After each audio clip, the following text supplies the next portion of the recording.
So now let's see how we can work around with nested if conditions inside of Google Sheets. So for that, let me just go around and change this cell size to 200% right here. And then let's say what I want to do is I want to display the word low if the data is less than 20. And let's say the data is normal if it is from 20 to 80, and then above 80 it should be high. So I need 3 conditions right here, and maybe above 100 will be very high. So I want 4 conditions right here. So I want it to display low, and I want to display it as normal, high, and very high, just like this. So just want to get this in the mind. So this is going to be less than 20. Normal is going to be from 21 to let's say, for example, 79 right here, and then 80 and above will be high, and 100 and above will be very high. This is what I want. So now I'm going to go around right here, and then let's say I'm going to type in, let's say 112, which is above 100 right here,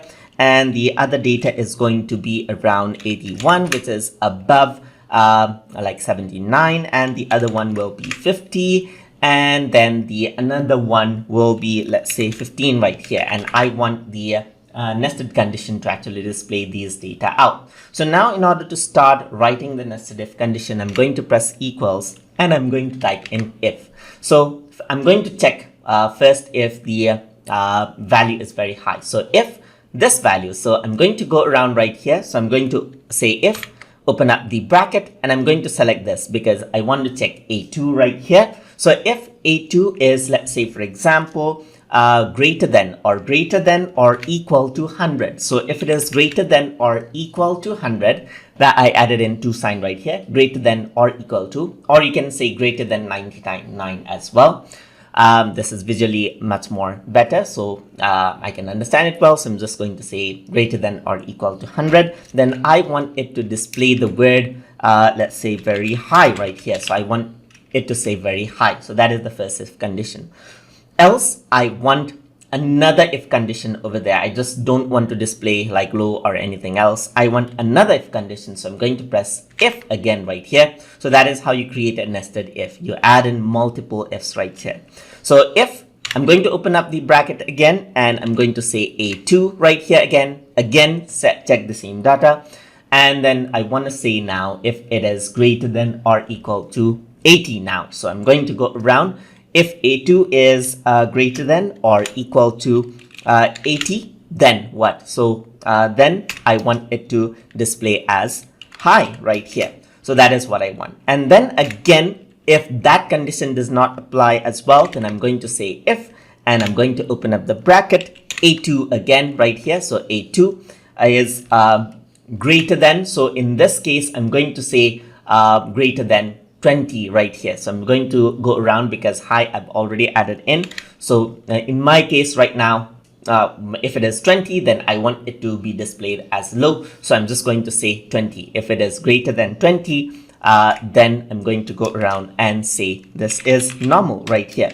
So if not, then it's just the other conditions right there. So other conditions are that only the lower number remains. So I don't have to write less than 20. I can simply type in something like low right here and close the bracket. So now I close the bracket to the first if condition. Now for the each if condition, I need to close the bracket. So I'm going to close the bracket again right here. So there you go. There's the second bracket right here for this one, and then for this one as well. So I'm going to add in another bracket over there as well. So 3 right here. So this is what I have now. So to display out the other conditions, I can simply click and drag, and then there you go right here. So this is the low one. So I actually added in the bracket inside of this. So I do not want that. Just press enter, and there you go. There's the low right here. So if I were to go around and type in 150 right here, it's very high. 12, it's low right here, and 50 is going to be normal. And then if I were to type in 90 right here, you can see it's high. And according to the conditions, 80 is high, as you can see right here. So 80 is high, and 79 right here is normal. 21 is normal right here. 20 is low. Just like that, as you can see, 100 is going to be very high according to the condition that we have. And that is how we can work around with nested if conditions inside of Google Sheets. So I hope you guys learned something as always. And as always, please like, comment, share, and subscribe.